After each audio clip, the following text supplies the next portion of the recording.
Pessoal, boa noite. Sejam todos bem-vindos aqui ao último evento do dia, da segunda-feira do Tech Week. É um prazer estar aqui para o pessoal que ficou aí, está se dedicando a aprender mais, hoje com um super tema que a gente está trazendo, né? Então, a gente está aqui com o Thiago Pereiras, que ele é educador físico pela UFV, tem MBA pela UNA em Gestão Estratégica de Negócio e uma formação em Coaching Executivo e Vida. Hoje ele dedica o tempo dele como consultor em inovação no mercado de wellness, é curador biotech da São Paulo Tech Week e é business partner da startup Suridata e idealizador do evento Biohacking Brasil Conference, que inclusive vai dar uma palavrinha sobre o evento depois. Então, Thiago, beleza? Olá, pessoal. Arthur, obrigado pelo convite. A todos do Cell Tech Week do evento. Um prazer imenso estar aqui falando sobre esse tema que eu gosto bastante. Que nem eu estava conversando com o pessoal aqui. 2 anos atrás, muita gente me chamava até de maluco. E hoje tem muita gente me procurando, porque esse movimento biohacking, transhumanismo, é sim o próximo passo da disrupção da saúde, que é o tema de hoje da palestra que eu vou compartilhar com vocês, um bate-papo super tranquilo. E, bem, o Arthur já falou praticamente tudo de mim. Eu sempre falo assim que, sim, eu me formei em educação física, já tive uma startup, já fui agente de inovação, já morei em São Paulo, já morei em BH, gosto do estilo nômade, gosto também da ideia de criador de conteúdo, tem um canal de YouTube, tem um Instagram também, quem quiser me segue lá, Thiago Pereiras, e atualmente, mais recentemente, né, estava contando aqui em off para o Arthur, sobre o Biohacking Conference, que é a ideia de fazer um evento único na América Latina, de falar sobre biohack, transhumanismo e health transition. E foi muito engraçado que o evento bombou. A gente passou de 100 inscritos, que a nossa meta era bem mais simples, mais justa. A gente tinha uma ideia de até 70 pessoas com os palestrantes, só que a gente tem 12 palestrantes, né? Então a gente já chegou a 120, e eu acredito que até amanhã a gente vai bater a 130. Eu estou muito feliz porque é que nem uma startup, né? É escalável, é repetível, sim, tem uma proposta de entregar valor. Então, assim, eu fico muito feliz de poder estar aqui batendo esse papo com vocês. Também vou participar do evento amanhã, conduzindo o tema. Mas, enfim, não vamos gastar tempo falando de mim, não, porque eu sempre falo que a gente está sempre em transformação. Eu gosto muito da música do Lulu Santos, né? Nada do que foi será de novo, que já foi um dia, tudo passa, tudo sempre passará. Então, a vida é igual uma onda. Então, daqui a pouco, a gente está mudando, a gente está fazendo outro movimento. Show demais. Thiago, então, super tema, biohacking aí, com o Thiago Pereiras. Fica à vontade, o palco é seu. Beleza. Eu acho que abriu a tela aí já, Arthur. Obrigado. Gente, então, o tema nosso de hoje é falando sobre biohack transhumanismo, que, na minha visão, é sim a próxima disrupção da saúde. E por que, na minha visão, é isso? Eu vou explicar para vocês aqui. Bem, primeiro é importante entender o que é o biohack. Primeiro, existem movimentos acontecendo na Alemanha, em Londres, há movimentos acontecendo também no Vale do Silício. O biohacking é um tema cada vez mais falado. E o que tem a ver biohacking? Bem, num primeiro momento, no primeiro julgamento, talvez, do nosso cérebro primitivo, você vai associar com hacking, biohacking, né? Tem a ver com hackear de alguma forma a biologia. Bem, primeiro é importante entender que o hacking é um conceito que chegou para a gente um pouco errado. O hacking tem a ver do entendimento profundo de alguma coisa. O cracker, que é aquela pessoa que muda o código para o seu interesse. Então, existe uma diferença. Na minha visão, o conceito de biohacking é você usar a ciência, tecnologia e autoexperimentação para hackear e otimizar a sua própria biologia, mente e vida. Bem, eu sempre falo que tem muitas pessoas defendendo que o biohack é controlar a biologia. Gente, isso não existe. Não tem como a gente controlar a biologia. A gente pode fazer uma gestão melhor da nossa biologia por conta dos da tecnologia atual, da evolução da biologia, dos acessos da ciência. Por exemplo, a gente hoje está vivendo uma pandemia que talvez se fosse outros tempos a gente estaria muito apertado. Isso tem sim muito dessa ciência, dessa tecnologia. Então a ideia do biohacking, como movimento, é você tirar esse poder e ao mesmo tempo responsabilidade única do médico e passar para o paciente. Você, do outro lado, é sim responsável pela sua saúde, pelo seu monitoramento, e você pode sim auto-experimentar algumas questões para você poder melhorar a sua biologia. Então, essa que é a ideia do biohacking. E aí, um ponto muito interessante que eu gosto de compartilhar também é por que o biohacking cada vez mais tende a crescer e a ter espaço. Gente, na década de 70 e 80, existia um clube de programação que chama Homebrew Club. Para você que está escutando, talvez você não conheça, mas esse clube era um clube de programação que inúmeras empresas de tecnologia surgiram, desde Apple a Microsoft, IBM. E essas empresas surgiram porque muitas pessoas se reuniam para discutir, estudar um tema específico, que era o quê? Os PCs, os computadores. O foco desse grupo, o Homebrew Club, eram o PC, os computadores. E aí o que aconteceu? Dos anos 2000 para cá, houve um movimento em prol do quê? Do corpo humano. E aí eu mostro para vocês, basta você ter como exemplo a Apple. A Apple foi uma empresa que foi criada assim pelos movimentos do Homebrew Club, pelos estudos, pelas pesquisas e pela efervescência, pelos estudos.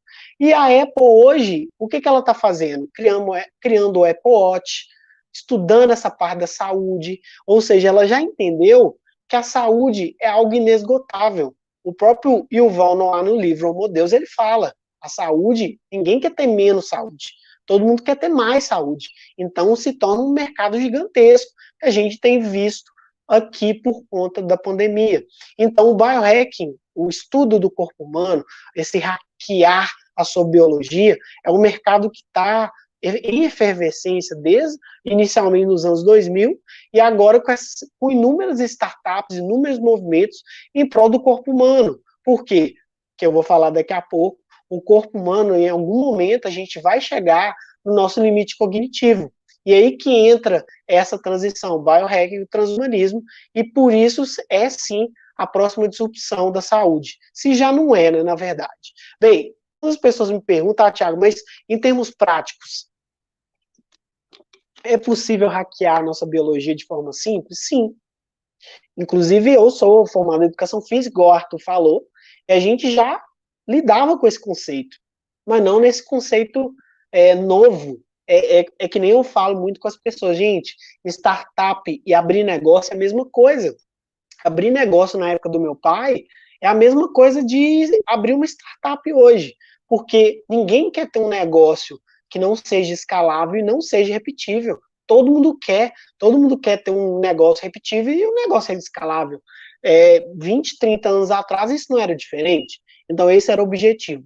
Quando a gente chega no biohacking, a gente vê que essa parte de entender nossa biologia, ter melhor performance, ter melhor saúde, é algo que é já antigo. E aí, quando a gente olha a forma simples de fazer isso, você pode gerenciar seu estresse. Hoje a gente tem inúmeras plataformas de meditação, de relaxamento, a gente tem empresas especializadas nisso, a gente tem a questão do movimento, que é o exercício físico, o aeróbico, o muscular, e traz benefícios não apenas de aumento neuronal, né, porque já caiu esse mito de que neurônios, eles morrem e a gente morre cada vez com menos neurônios, não tem isso. Foi comprovado que cada vez que você faz atividade física e tem certas atividades, você aumenta sua capacidade cognitiva, então é ilimitado. E o exercício físico traz isso. As pessoas querem viver mais, a longevidade está cada vez maior, mais um motivo também que o movimento é importante. Luzes, hoje eu estou fazendo esse conteúdo aqui para vocês, e aí depois eu vou até postar no meu Instagram, no final aqui, mostrando um pouco do meu ambiente aqui. Eu estou com luz azul ligada para todo lado, aqui em cima, aqui na frente. Então, as luzes, elas elas trouxeram para o ser humano algo negativo, porque nós somos muito primitivos, e quem estiver escutando aqui, estudante de biologia, de profissional de educação física, de medicina, sabe que o nosso corpo foi moldado pela lei da selva, e a gente cresceu, se desenvolveu, o cérebro foi desenvolvido no ambiente da floresta, não no ambiente moderno como esse. Então, gera uma dificuldade. Questão do som, questão do ambiente também, às vezes é um ambiente que você está, um ambiente que te prejudica. A questão da memória e atenção, cada vez mais a gente, inclusive saiu uma reportagem falando que o QI das novas gerações são menores que das gerações anteriores, eu discordo, mas a ideia do título já chamou muita atenção, porque de fato a gente tem o quê? O celular é uma extensão disso. Giovana, na verdade não há, tá? Não há uma legislação, e depois no final eu quero responder essas perguntas, porque tem muito a ver com a disrupção, porque quando o Uber chegou, não tinha lei, não tinha legislação, e sim, eu sei que é um problema, é uma caixa de Pandora, eu defendo isso pra caramba, sou super responsável com isso, e por isso que eu estou organizando o Biohacking Conference, que a gente precisa discutir isso, a gente precisa institucionalizar, mas mais na frente eu vou responder todas as perguntas, tá? Brigadão. Então, sobre essa questão de hackear questões simples, a própria questão de suplementação. Eu tenho 2 irmãos agrônomos, gente, e eles falam, a terra não tem a mesma qualidade. O mundo está passando por um período muito risco climático. E aí, automaticamente, os alimentos não estão chegando com a mesma qualidade. Isso reflete o quê? Suplementação. A gente é obrigado a suplementar, porque a gente não está se alimentando. Por mais que a gente se alimente direito, ainda falta alguns processos químicos aí, né? O próprio magnésio mesmo é usado para mais de 100 necessidades. A vitamina D, por exemplo, ela é responsável pela expressão genética. Então, a gente tem todo um sistema aqui que a gente precisa ter essa mentalidade de hackear, né, de entender melhor profundamente. Um outro ponto também é a eletricidade e magnetismo, igual eu já falei, a gente está exposto a um cenário que os nossos antepassados não passaram. A gente tem a questão de genética e herança familiar. No evento a gente vai ter a Isis 8, que é de CRISPR, que é uma técnica de edição genética. A gente vai ter também o Ricardo De Lázaro, que é um médico geneticista, que vai falar sobre a questão genética e que vai chegar, já chegou, na verdade, nos planos de saúde, porque você pensa um plano de saúde, o quanto que ele pode economizar e evitar certas bombas, né? A questão de nutrição e hormônios, mesmo sendo antigo, é real. Você não consegue viver com uma relação muito ruim de hormônios, você pode vir a ter depressão, enfim. A questão da nutrição, porque para quem é engenheiro que está me escutando, é aquela relação de input e output, entrada e saída. Você tem que comer aquilo que faz bem, para que seu corpo possa produzir, melhorar a pele, traçar melhor o seu corpo nesses aspectos. E aí eu sempre falo, gente, nosso cérebro foi moldado pela lei da selva. E a lei da selva, ela não perdoa. A lei da selva é sobrevivência. Então, eu não vou defender, que eu vou citar. Eu sei que a teoria do cérebro trino é uma teoria antiga, que ela já está ultrapassada em alguns pontos. Mas é interessante ver que nosso cérebro ainda tem algumas conexões neurais, não tem subdivisão neural, assim, é meio simples assim para contar, mas é um fato que a gente tem porções instintivas, a gente é animal, nós seres humanos, nós somos animais, nosso cérebro é muito primitivo, sim, ele foi moldado pela lei da selva, e sim, e temos muito risco de ser explorados pelo algoritmo. Eu não vou entrar nisso hoje, porque nosso tema aqui não é esse. Bem, sobre a questão eu sempre gosto de ver e mudar um pouco a visão de como eu vejo nós, seres humanos. Nós somos informações, gente. Nós somos informações genéticas, nós somos informações da nossa epigenética, das nossas interações, da nossa linguagem, da nossa programação. Por exemplo, acredito que todos vocês aí são como eu, mineiros. E eu não sei quem aqui já morou em outro estado, outro país, vocês vão sentir a diferença. Quando você mora em outro estado, você vê outra cultura, você vê outras questões. Então, a programação é diferente. Outra questão, mensagem bioquímica. Tem pessoas que têm deficiência com a mensagem bioquímica. atividade elétrica, a gente não pode negar, não estou entrando nada em religião, em aspecto, eu uso a ciência. A gente tem atividade elétrica, você tem um coração que tem um nó sinoatrial, que faz um movimento de batimento que leva toda a atividade elétrica para o seu coração inteiro. Se você começar a parar essa atividade elétrica, você vai ter um evento cardíaco. E a mesma coisa com comportamento, gente, que é um dos temas que eu mais gosto, que eu me descobri uma pessoa que conhece muito neuromarketing. Por quê? Comportamento. Nós, seres humanos, somos seres que só recebemos informações padronizadas. Isso significa que essas informações padronizadas, elas são armazenadas no nosso cérebro e a gente funciona como o livro do Daniel Kahneman, Rápido e Devagar. A gente funciona muito mais de forma instintiva, que é rápida, do que de forma racional. Mas não é culpa nossa, é porque nós somos moldados pela lei da selva. Então, sim, nós somos informações, logo somos algoritmos, como o próprio Yuval Noah fala. Somos algoritmos orgânicos, galera, e ponto. Um outro ponto também muito interessante da neurociência, que é necessário falar, porque envolve essa questão de entender perfeitamente a nossa biologia, entender essa ideia do transhumanismo, é que nós temos a neuroplasticidade, que é essa capacidade de adaptar, e a neurogênese, que é a capacidade do cérebro de criar novas células, que eu falei que o exercício físico, por exemplo, aeróbico, aumenta a BDNF, que aumenta a neurogênese. Então, portanto, existe uma relação muito interessante aí, que muitas pessoas estão evitando conhecer, que é essa relação de neuroplasticidade, neurogênese, que a neurociência já provou. Então, quando você dizer assim, eu sempre falo isso para os meus mentorados, meus clientes, quando você fala assim, eu não consigo mudar, Thiago. Não, você não quer mudar, você não quer sair daquela linha do trem sua mais antiga, e não quer ir para a linha do trem mais nova. E tá tudo bem, faz parte, porque nós somos moldados pela lei da selva, e anteriormente, segurança, gente, é tudo. Entende? Nós vivíamos num período extremamente incerto. Nossos ancestrais, eles foram muito guerreiros. A gente está aqui hoje porque muitas pessoas lutaram para a gente sobreviver, porque a lei da selva, ela só tem uma regra, sobrevivência. E aí, eu sempre falo também que para entender desse processo, a gente precisa se conhecer. Até para se abraçar um pouco o biohack e possivelmente o transhumanismo, você precisa entender que você foi programado pelos seus pais, pelos seus cuidadores, pelo seu ambiente, e que não tem nada de errado nisso. Mas é importante você entender que até a chamada primeira infância, que até os 7 anos, todos os estímulos que você teve, desenvolvimento cognitivo, linguagem, capacidade sensorial, visão, audição, foi tudo estimulado, porque foram formações de novas sinapses.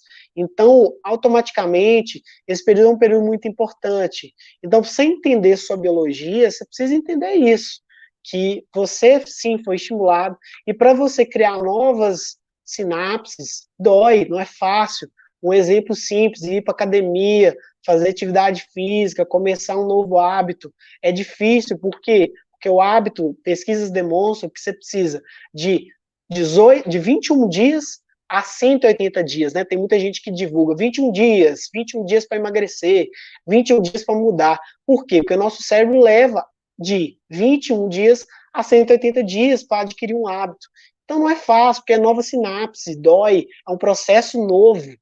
E nós, como eu já falei, nós não somos tão adaptados à mudança por causa da lei da selva. Nós temos também uma questão que é o mapa mental, o modelo mental. Toda experiência que você tem na sua vida, todo sentimento que você tem, todo conhecimento que você absorve, toda heurística que é abstrata que você tem da vida, é algo que está em constante transformação. Talvez vocês estão escutando minha palestra hoje e muitos de vocês vai mudar um pouco o mapa mental. Assim como eu já mudei quando eu morei em Viçosa, que eu estudei lá, quando eu morei em São Paulo e quando possivelmente eu vou morar fora do Brasil um tempo, vai mudar o meu mapa mental, o meu modelo mental. É como eu relaciono com o mundo, como eu observo e como eu interajo. Então a gente precisa entender isso, porque se você quer entender um pouco da ideia do biohacking, A gente tem que sair de um ponto mais biológico, que eu vou falar daqui a pouco, CRISPR, técnica de edição genética, a, a terapias genéticas, processo mais complexo, um processo mais simples. A gente precisa primeiro entender muito bem quem nós somos, para que nós possamos fazer esse upgrade, né? Que o Ray Kurzweil defende, que é o que é o ser humano ser híbrido. Isso vai acontecer. Se já não está acontecendo, galera. E aí eu falo muito eu tenho que citar aqui padrões de comportamento. A gente tem padrões de comportamento, igual eu falei. Toda informação, ela é padronizada. Ela chega até você e essa informação é absorvida. E ela transforma em um padrão. Por quê? Porque o nosso cérebro, ele foi programado para não gastar energia. Por quê? Se eu vou lá, caço, alimento o meu grupo, a minha bolha, e caço de novo, e eu já sei como caçar, eu já padronizo isso aqui, é que nem dirigir. Você, no início, quando você tira a carteira, você ainda fica muito inseguro, você não padroniza nada ainda, porque você não tem segurança, você não tem aquele padrão de comportamento feito. E aquilo ali muda com o tempo, porque você começa a desenvolver melhor aquilo ali, e aquilo ali passa a ser padrão. Ninguém pensa, tem que passar a terceira marcha, tem que passar a primeira, porque nosso cérebro desenvolveu essa capacidade de padronizar os processos. Ou seja, a gente faz padrão. E aí, eu não vou entrar nisso também não, é outro assunto que eu gosto. Por que muitos relacionamentos profissionais e pessoais dão errado? Muito, primeiro, do autoconhecimento, que às vezes as pessoas não têm, e muito do padrão. E o padrão, gente, é inconsciente. Você só faz. Você não fica pensando. O dirigir é um padrão inconsciente. Você vai lá e dirige. Passa a marcha, vira o volante, porque aquilo ali já ficou padronizado, você já sabe como fazer. E aí, quando a gente entra em relacionamentos profissionais pessoais, que envolve questões emocionais, etc., às vezes fica um padrão. Às vezes você começa a se relacionar com a mesma pessoa, o mesmo padrão, aquela pessoa sempre igual, e às vezes você não sabe por quê. Agora você vai saber, porque existe um padrão de comportamento, que às vezes você está reproduzindo. E aí, a partir do momento que você tem consciência daquilo, o jogo muda. Aí você começa a mudar o porquê. E aí, por isso que eu falo, antes de entrar no biohacking, tecnologia, autoexperimentação, CRISPR, esse nível alto, você precisa também se entender. Entender quais são os seus padrões, por que você faz o que faz, e aí você entra numa espiral muito mais interessante. Outro ponto também muito interessante, não sei se vocês leram o livro do Yuval Noah, Homo Deus, Homo Sapiens, 21 lições para o século XXI, recomendo fortemente, mas, resumidamente, o Yuval Noah ele defende a importância desses 3 órgãos para a gente. Eu vou falar para o porquê.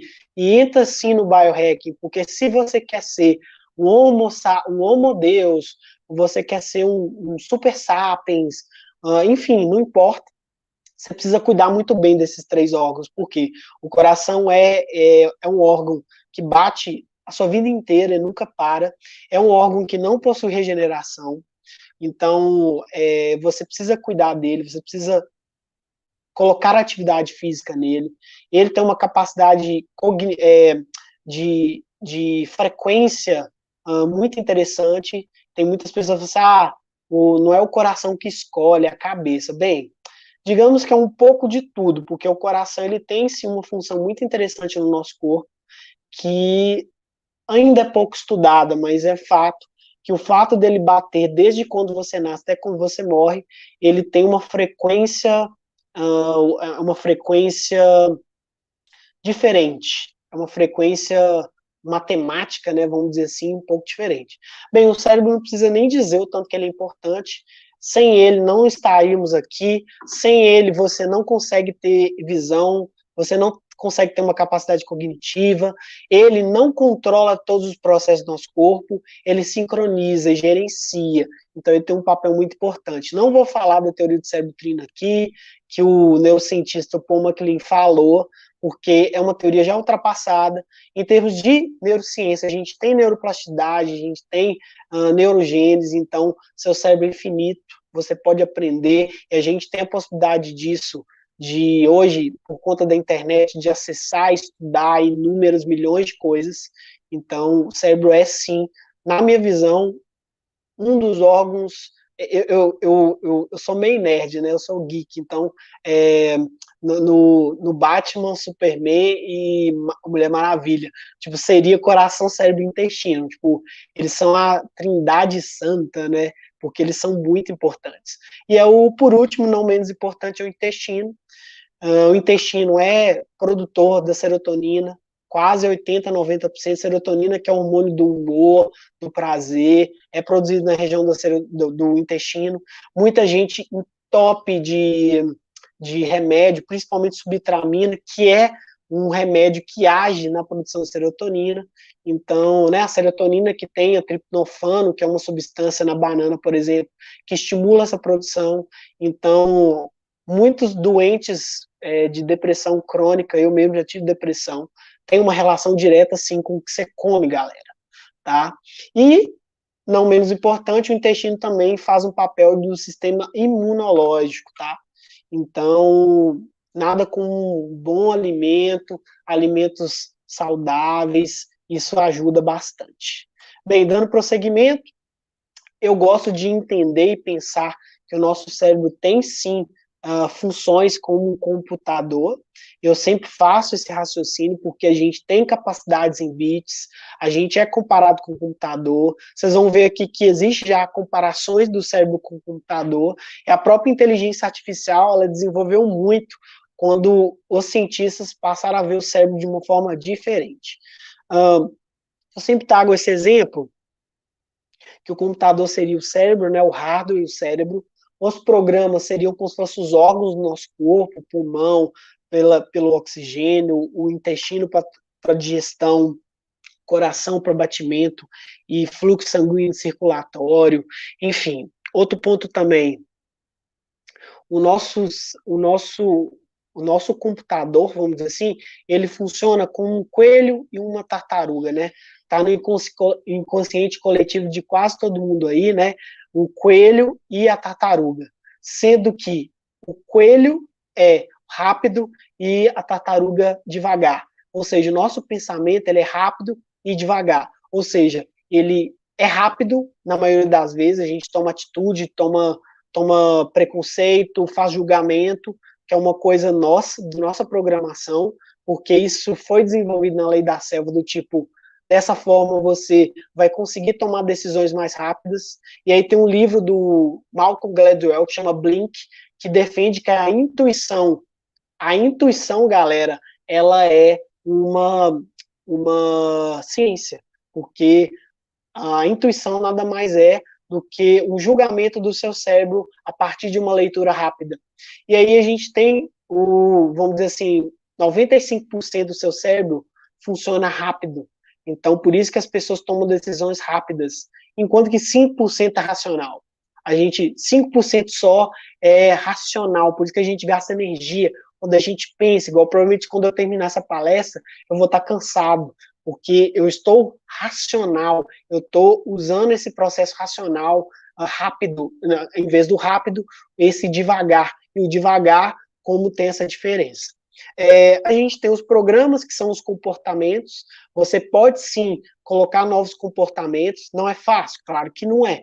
Se fosse fácil, eu estaria vendendo essa solução. Mas é um processo, é um programa que você vai instalar. Assim como você pode ficar doente por conta de alguns programas mal instalados que você fez. Então, eu gosto de trazer essa relação lúdica para que a galera possa entender e a gente entrar nesse aspecto ainda de entendimento pessoal. O próprio computador tem um código de programação, nós temos um código genético, e tem gente que defende que a influência genética ela é muito grande em muitos aspectos. Eu, particularmente, defendo mais que o comportamento e o ambiente que você está inserido faz muita diferença. Fato é, gente, que a gente está, sim, evoluindo, e não é só no aspecto biológico, a gente está dando grandes passos para a gente chegar na ideia do transhumanismo. O biohacking tem até uma série na Globo, acho que é na Globosat, Globo TV, agora eu não sei o nome da TV a cabo da Globo, mas tem uma série lá que eu vi, que a próxima grande discussão da humanidade são os transhumanos e os biohackers, ou seja, pessoas que não querem nenhuma versão híbrida de si mesmo, ou seja, nenhuma tecnologia, nenhuma máquina, e pessoas 100% humanos, é aquelas pessoas que são transhumanos, ou seja, então tem uma série que discute isso, que isso vai ser a grande discussão da década, eu acredito fortemente. E aí, quando a gente entra, não sei se vocês já leram sobre a lei de Moore. A lei de Moore é uma lei criada pelo Gordon Moore, se eu não me engano, da Dell. Acho que é da Dell, se eu errei, vocês me perdoem. Que ele, a partir dos estudos dele, ele alegou que a cada 18 meses o software, né, a capacidade do computador seria multiplicada em 2 vezes, em 18 vezes. Não, na verdade, a cada 18 meses a capacidade seria multiplicada. E aí o que aconteceu? O Gordon Moore, ele fez essa previsão e na cabeça dele, lá em 1965, ele imaginou que em 2020 essa lei pararia. E que de fato ela não parou. Ela não parou, mesmo o Gordon Moore achando que ela pararia. Por quê? E aí vocês estão vendo esse gráfico aqui, a gente começou lá atrás com um tubo de retransmissão, transistor, que inclusive é a base do Vale do Silício, foi o transistor, tá? O silício é usado no transistor e a criação do transistor mudou totalmente o cenário do Silicon Valley. E aí a gente vai evoluindo, circuitos integrados, processos paralelos, computador quântico, por quê? Desde lá embaixo a gente começou a comparar a capacidade cognitiva. Por exemplo, um tubo de transmissão tem quase o mesmo tanto da capacidade cognitiva de uma bactéria. Circuitos integrados têm quase a mesma capacidade de uma minhoca. Processos paralelos têm quase a mesma capacidade de um lagarto, de um rato. E aí a gente está exatamente nesse ponto, galera. A gente está no ponto do rato. E aí, daqui para frente vai ser muito mais, porque a própria ideia de um computador quântico tem a ver com a superação de todos os cérebros humanos. Isso vai acontecer em algum momento. Claro, se a humanidade não acabar antes, se o clima do mundo também não destruir a gente, enfim, não vou entrar nesse aspecto apocalíptico. Mas, assim, fato é que a gente está caminhando para ter o tão chamado teste de Turing, né, em que a gente vai comparar um computador para superar a nossa capacidade cognitiva. E aí, eu vou mostrar alguns fatos aqui para vocês perceberem. Não sei se vocês sabem, mas hoje o preço por base de sequenciamento de síntese genética está cada vez menor, está mais barato. Tanto que hoje, dando o exemplo do Ricardo De Lázaro, né, que é palestrante no Biohack Conference, o preço hoje no mapeamento genético é R$200, gente. Isso 10 anos atrás era inimaginável, porque inclusive a gente tinha um programa muito famoso no SBT, que é o programa do Ratinho, que explorava essa questão do DNA, porque não é fácil, é caro, era caro. Hoje não, hoje é muito acessível, claro, para quem tem capacidade econômica. E a lei de Carson, que não apareceu aí, na verdade a lei de Carson, ele defende que o preço da nossa síntese genética está cada vez menor. E se vocês verem o mercado, vocês estão vendo que sim, tanto que a gente está indo para terapias genéticas, a gente está indo para edição genética com CRISPR, então, assim, são muitas discussões, e sim, a disrupção, ela não, as leis, elas não acompanham a disrupção, por isso que a gente precisa discutir, por isso que a gente precisa fazer, porque é um movimento disruptivo pró-saúde, mas também é social, porque, não sei vocês, mas eu penso assim, se hoje uma manteiga é R$15, uma margarina é R$3, alguma coisa está errada aí, porque quem comeu uma manteiga, eu sou eu me formei profissional de educação física, eu tenho um pouquinho de noção, uma manteiga é mais saudável que uma margarina. Aí um cara que paga uma manteiga R$15, uma pessoa que paga uma margarina 3, alguma diferença vai ter, e não é desigualdade apenas econômica, não, vai ser biológica daqui a um tempo, é a minha opinião.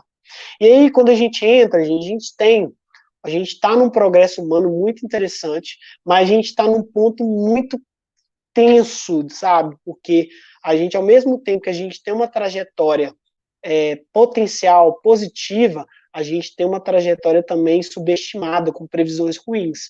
E esse ponto da história é um ponto muito complexo e de muita responsabilidade. Quem sou eu para defender aqui o que aconteceu com a pandemia? Mas a questão da pandemia fez a gente pensar muita coisa. E espero realmente que a gente mude, porque o progresso intelectual e o nosso tempo, a trajetória não tem sido boa. Esse gráfico que mostra isso. Um outro ponto também, e aí entra muito do que a Giovana falou, que é com relação à regulamentação, super importante, porque não sei se vocês viram isso na internet, só pesquisar, dá um Google. Esse geneticista chinês aqui, o He Jiankui, ele editou gene de bebê e foi condenado a 3 anos de prisão, tá? Ele simplesmente foi lá, usou edição genética, fez o CRISPR, não mostrou dado, não fez porcaria nenhuma, e aí toda a academia, né, ficou louca, porque, pô, pensa um cara maluco, é tipo a novela Clone, não sei se vocês são desse tempo, eu sou. A novela Clone, quem viu a novela Clone de novo sabe o quanto que a novela parece que é os dias atuais, porque a gente está discutindo isso. E esse chinês, ele simplesmente foi lá e editou um embrião, colocando, se eu não me engano, proteção à pneumonia, HIV, enfim. Cara, é algo que a gente tem que discutir, assim, urgentemente, criar comitê de ética, regulamentar, porque o negócio não é brincadeira. Um outro exemplo também, que é do David Ish, que ele testou, e vem testando, né? Quem quiser pode achar também até o Instagram dele, que é a terapia genética usada em super ratos. Está usando nele agora. Ou seja, é o que eu sempre falo, gente, tem os biohackers raiz e os Nutella. Quem faz essa coisa simples, jejum, exercício, autoexperimentação, é Nutella. Raiz é essa galera aqui. E aí, por isso que eu parei um tempo de falar tanto de biohacking, sem entender o quanto que isso é caixa de Pandora. A gente está abrindo uma caixa de Pandora e a gente tem que estar preparado para abrir essa caixa de Pandora. Porque a autoexperimentação ela é interessante, a disrupção também, mas a gente tem que ter, sim, um controle de biossegurança e inúmeros aspectos que no Brasil ainda não chegou, fora do Brasil ainda tem alguns movimentos. Eu, particularmente, tá, gente, até desculpa pelo slide, não tá tão conectado com a linha, mas é porque, na minha visão, essas são as 6 tribos biohacking. Fala assim, Thiago, o biohacking é no quê? Oi, acabou o tempo? Arthur, tá de Não, boa aí, não. Arthur? Tá tudo certinho. Não sei se Tá está tendo muita apresentando. pergunta. Oi, é porque tem Pô, muita pergunta aqui. Depois eu vou ver a pergunta, galera. Calma que no final eu vou responder as perguntas. Então, o que que acontece? A gente tem essas 6 tribos, na minha visão, são 6 tribos biohacking. Inclusive, são as tribos que eu determinei no evento, que é o que? A biologia do It Yourself, a nutrigenômica, o Health Optimization, o Grind, que são pessoas que estão fazendo modificação corporal. Isso está acontecendo real, gente, colocando chip. E não é só chip para abrir porta, não, é chip para aumentar a testosterona. Então, isso já está acontecendo.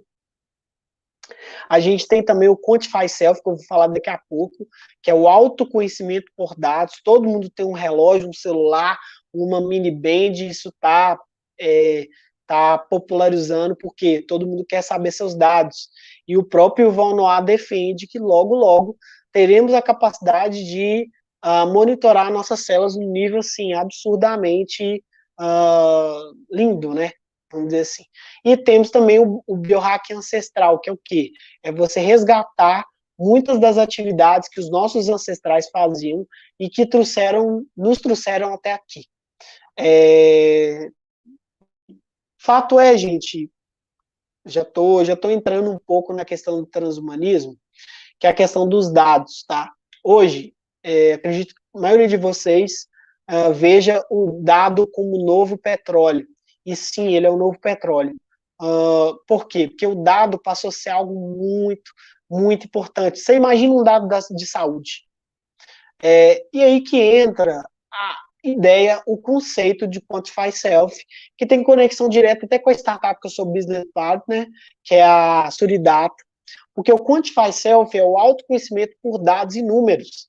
Gente, se vocês analisarem, a gente já está mensurando vários dados do nosso corpo. Comida, que a gente come, o que a gente faz de exercício, os nossos batimentos, as nossas ondas cerebrais, já existe equipamentos para medir a capacidade cerebral. No próprio no neuromarketing mesmo, já tem gente usando para mensurar se seu cérebro fica eletrificado em certos conteúdos. A gente tem também monitoramento do fluxo sanguíneo, exames cada vez mais diretivos. Olha para você ver quanto tempo a gente consegue hoje fazer um teste de Covid. Emoções, a gente hoje consegue mensurar as nossas emoções, que são extremamente subutilizadas, as emoções. Por isso que a inteligência emocional, que é da década de 80, ganhou força de novo. A questão cognitiva, a gente consegue mensurar a cognição, produtividade. Hoje existe aplicativos para medir sua microbiota, microbioma, ou seja, para medir como é que está a qualidade do seu intestino. Então, a gente tem muitos, mas muitos equipamentos. A gente tem também, como eu falei para vocês, o exemplo da Genera, de que o DNA, hoje a gente consegue mensurar o DNA. Então, é uma coisa assim absurda, absurda. É muita coisa que a gente precisa ter um olhar diferente. E a gente tem sensores, vestíveis, implantes, testes laboratoriais, tá? A gente tem também, quem já foi no médico sabe, dependendo da sua capacidade financeira, você consegue fazer um exame para medir todas as suas alergias do seu corpo, alimentares. Então, eu já fiz isso, tá, gente? Se vocês forem, por exemplo, na Hermes Pardini, lá tem um exame lá de R$ 8.000, e só a atriz da Globo faz, que o nutricionista pede, que é todo tipo de alergia. Então, sim, a gente está chegando a um ponto, sim, de uma desigualdade até então econômica, com possibilidade de ser uma desigualdade biológica. E eu não estou falando isso para ser bonitinho, não, estou falando real, sabe? E aí a ideia do Quantify Self é mostrar o quanto que a gente está, de certa forma, dependente da tecnologia. Vou dar um outro exemplo. Quem aqui consegue ficar 1 hora sem abrir o WhatsApp? É muito difícil. Por quê? Porque o cérebro seu já entendeu que o celular é uma extensão da sua mente. E existem pesquisas, gente, de jogadores de tênis que jogadores de mais de 20 anos, eles fizeram uns testes no cérebro desses jogadores, que os jogadores, eles imaginam que a raquete é uma extensão do seu braço. E vocês acham que o celular não é uma extensão nossa mais, não? É uma extensão nossa. Ninguém quis saber 4 números de telefone, porque nosso cérebro já acostumou com o celular, com essas capacidades, com as tecnologias. E aí, por isso que eles fizeram aquela reportagem. QI de nova geração é menor que da anterior, porque as coisas mudaram. Hoje, tudo está diferente. Hoje, até para relacionar, poxa, você pode abrir um Tinder hoje para buscar relacionamento, você pode abrir um Facebook para fazer grupo. Então, as coisas mudaram. As gerações agora, as interações, elas mudaram. Então, sim, nós estamos dependentes, mas também a gente tem um potencial de ser uma humanidade muito maior, muito melhor. Um exemplo desse processo híbrido, tá? É o Neil Harbisson. Não sei se vocês já escutaram. Só seguir no Instagram, no YouTube, tem um vídeo dele no TEDx. Quem não assistiu o TED, assista. Vocês estão perdendo tempo e o algoritmo agradece. O Neil Harbisson é considerado o primeiro cyborg do mundo. Ele criou uma instituição chamada Cyborg Foundation, tá? E ele nasceu com uma dificuldade de ver cores. É como se fosse um daltonismo. E aí, o que aconteceu? Ele, de forma contratou um médico, e esse médico instalou, tá, gente? Eu não sei se é verdade ou mentira, porque eu não conheço ele pessoalmente, né? Ele instalou uma antena nessa porção cerebral dentro do cérebro dele, para que ele pudesse ver luzes, cores, que ele não vê as cores. Ele tem um daltonismo, é um tipo de daltonismo em que ele não consegue ver cores. E ele faz uso, o quê? Das cores por meio da frequência. Por isso que usa esse equipamento. Então, assim, já é realidade, gente. Ele, até então, uma pessoa que tinha esse problema de visão, não tinha solução, não tinha como operar, ele foi e criou uma solução híbrida, uma solução que usa tecnologia. E aí, será que a gente realmente não está um passo disso, não? Outro exemplo aqui, tá um pouco longe, deixa eu mostrar para vocês. Isso aqui é um exemplo também, ó, óculos. Óculos, se eu não tivesse óculos, provavelmente eu ia sofrer com astigmatismo de 2 e luz o tempo todo. E eu tenho um óculos. Ou seja, então, nós temos essa tendência de buscar soluções, por exemplo, na Grécia Antiga, acho que, se eu não me engano, Esparta, crianças que nasciam com algum tipo de deficiência eram descartadas, idosos eram descartados. Hoje isso não está acontecendo. E nem tem que acontecer, tá, gente? Só para pontuar isso aí. Mas a tecnologia está dando possibilidades das pessoas viverem mais, de produzirem mais. E isso é uma coisa que a gente vai ter que saber lidar, que é uma questão muito disruptiva. E aí eu trago dados. Um outro exemplo, Neuralink. O Elon Musk, gente, ele não é só marqueteiro, não. Ele é uma pessoa visionária, ele sabe dos passos, ele imagina. A Neuralink é o quê? É uma adaptação para que nós, seres humanos, tenhamos uma capacidade cognitiva maior. E eu digo para vocês por que o Elon Musk criou a Neuralink. Porque ele tem medo da inteligência artificial, ele já falou, tem várias pesquisas que demonstram que ele tem morre de medo da inteligência artificial dominar. E aí, para não dominar, o que a gente tem que fazer? Aumentar a nossa capacidade cognitiva, correto? E aí a gente entra no transhumanismo, porque se hoje a gente já está buscando uma melhora cognitiva, em alguns aspectos, com nootrópicos, suplementação, exercício, emoções, lá, isso está evoluindo, vai evoluir ao ponto de ser um transhumanismo. É que a gente, claro, que a gente tem que romper muitas barreiras, muitas crenças, a gente tem que mudar muitos conceitos, mas fato é que isso vai acontecer em algum momento. Na minha previsão, daqui talvez uns 10, 12 anos, que é o transhumanismo. E por que nós estamos nos tornando híbridos? Sem a gente perceber. Primeiro, a gente olha lá atrás. Não sei vocês, mas eu tenho um tio que ele é surdo. E minha avó conta a história que até os 5 anos ele não entendia nada. E ela não sabia o que ele tinha que comer, quando ele estava doente, quando nada. Porque ele não chorava e ele não tinha uma audição boa. Praticamente nenhuma. Resultado, lá por uns 8, 9 anos, quando ele conseguiu melhorar um pouco a audição por meio de alguns processos, o que aconteceu? Aparelho de audição. Mudou totalmente o processo dele. Aí vai falar assim que não é híbrido. Ele não tem essa capacidade de som. Ele passou a ter, que nem eu citei do Neil Harbison. Isso é só um exemplo, gente. A gente tem outro exemplo de criogênicos. A gente tem o exemplo de contador de passos. Na verdade, é criogenia. É complexo o conceito. Mas, basicamente, a gente está evoluindo para quê? Para o contador de passo. Também um equipamento para ajudar nesse processo. O smartphone, que eu já falei, gente, nós já somos híbridos. A gente só não é máquina misturada ainda. Mas a gente já é híbrido, porque a gente tem smartphone para aumentar nossa capacidade, para ter mais número de TV, para comunicar com mais pessoas, para postar mais conteúdo. E aí a gente tem também um outro exemplo, não sei se vocês conhecem, que é o implante RFID, que é o que a galera está colocando na mão para abrir porta. Provavelmente esse RFID vai diminuir e vai trazer muitos benefícios, principalmente em termos circulatórios. Realidade virtual também, mesma coisa, gente. A gente aumentou nossa capacidade. É o Human Augmentation, que eu vou falar daqui a pouco, a capacidade, é o aumento da capacidade humana, que já saiu na revista Gartner.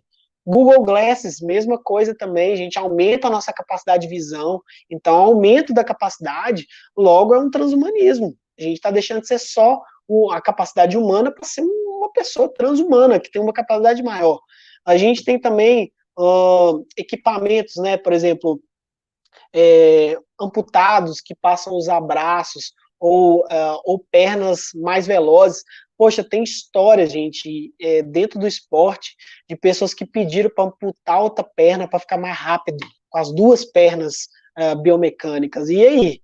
E aí? Ou então, equipamentos que têm conexão direta com o seu cérebro. Ou seja, você pensa, quero mexer o dedo. Você vai e mexe o dedo, porque o equipamento cibernético está conectado com o seu cérebro. Isso já é realidade. Então, a gente está num ponto, gente, que vocês estão vendo aí, que é um computador interface cérebro. Que é essa toquinha é um equipamento para medir a capacidade cerebral. A gente está exatamente nesse ponto, a gente está cada vez entendendo mais como o cérebro funciona, e claro que isso automaticamente vai dar uma informação absurda. A gente está no próximo ponto, vai ser terapias genéticas cada vez maiores, seu filho, pô, qual pai, qual mãe que quer que seu filho nasça com deficiência, gente? Ninguém quer. Mas e aí, terapia genética, você pode fazer mapeamento genético, e aí, será que você vai recusar? Pô, talvez você tenha que ter lei para isso, para colocar regras, porque senão a gente vai viver que nem o Black Mirror, e é real, cara, a gente tem que discutir isso. Outro ponto, transplante de cabeça, tem até uma série que chama Upload, da Amazon Prime, quem não assistiu, assista, que fala muito sobre essa ideia de transplantar a cabeça, bizarro, mas é real. E outra coisa, download na mente, que aí tem um episódio do Black Mirror, que é um pouco viajado, que, se eu não me engano, é Jalapengo, que chama a cidade da tecnologia, que as pessoas morrem e existe um download da mente. E aí, cara, como é que a gente tá? É real, a gente já tá caminhando para isso, galera. E aí, quem tá falando isso não sou eu, é o Ray Kurzweil, é o Elon Musk, é o Yuval Noah, enfim. E aí eu chego no ponto que eu gosto, que é isso aqui. Gente, hoje, quem falou isso foi a Gartner, a revista Gartner, que ela defendeu que nós estamos buscando um aumento da capacidade física, dividida em 4 categorias. Aumento sensorial, que eu já falei, que é o uso de equipamento auditivo, aumento de apêndice e função biológica, que é a questão de braços e pernas cibernéticos, ou seja, com capacidade e conexão direta com o cérebro, aumento da capacidade cerebral e o aumento da capacidade genética. Gente, isso aqui não sou eu não, tá? É a Gartner. Tinha aqui embaixo, aqui, mas o slide acabou cortando. A revista Gartner publicou ano passado as tendências do futuro, que é o quê? O Human Augmentation, que aumenta a capacidade humana. Então, gente, para eu finalizar, a gente entrar nas perguntas, o próprio Raymond Kurzweil, que é da Singularity, já foi engenheiro do Google, o cara, assim, é muito futurista mesmo, ele fala, nós vamos nos tornar híbridos. E eu estou mostrando para vocês que a gente está caminhando, sim. Primeiro passo vai ser essa questão do biohacking, e esse outro passo vai ser o transhumanismo. Enfim, deixo meus contatos aqui para vocês. Quem quiser me adicionar no WhatsApp, chamar no e-mail, marcar no Instagram, fazer print, fique à vontade, porque eu sou criador de conteúdo, isso ajuda muito. Queria agradecer todos do evento, queria agradecer a Ana, Ana, desculpa, eu esqueci o nome, Ana, mas eu vi aqui. Obrigado, Ana, obrigado, Arthur, também pelo suporte. Bem, eu não sei como é que é de tempo, eu falei muito, eu gosto de falar, não sei se vai ter tempo para pergunta, Ana, mas eu estou à disposição, tá? Eu tenho tempo. Tem sim, a gente tem algumas perguntas aqui no chat, vou colocar aqui na tela. Ótimo. Bacana.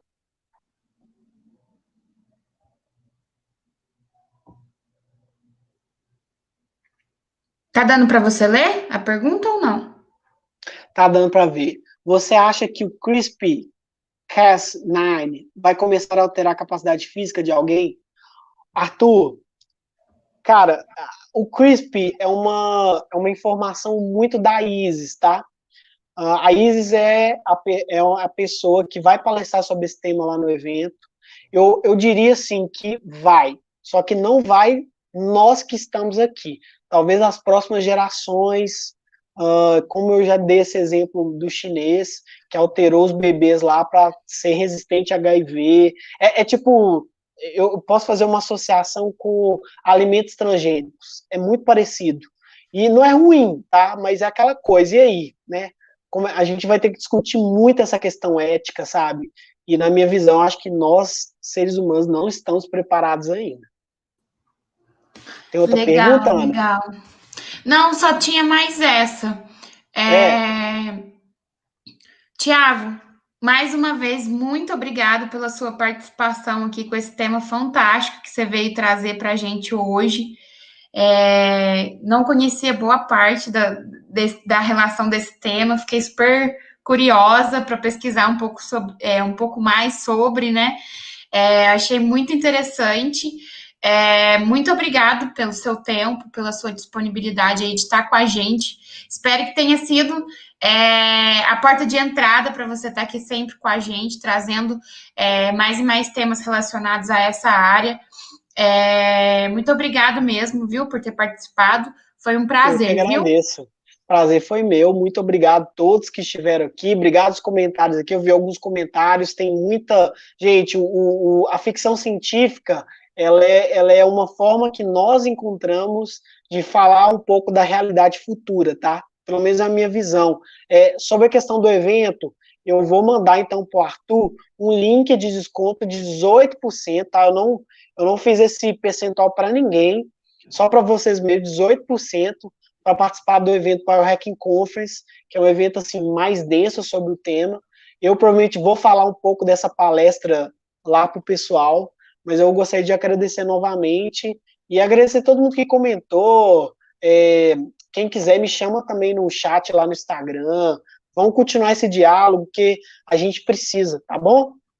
Tá bom, muito obrigada, viu, Tiago? Até a próxima. Eu que agradeço. Tchau, até a Tchau, tchau. próxima. E, gente, finalizamos o primeiro dia do Celtech Week, né? Muito obrigada pela participação de vocês.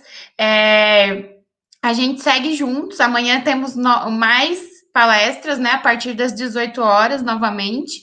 Então, a gente conta com a participação de vocês. A gente pede também a colaboração de vocês para estar respondendo para a gente o Forms, para a gente estar melhorando cada vez mais nossos eventos, trazendo palestras que vocês querem conversar sobre ou entender um pouco mais. Então, é sempre muito positivo para a gente a resposta de vocês no Forms. E a gente segue junto. Muito obrigada mesmo pela participação de vocês hoje. Amanhã a gente se encontra de novo a partir das 18 horas. Então, até lá. Um abraço. Até mais.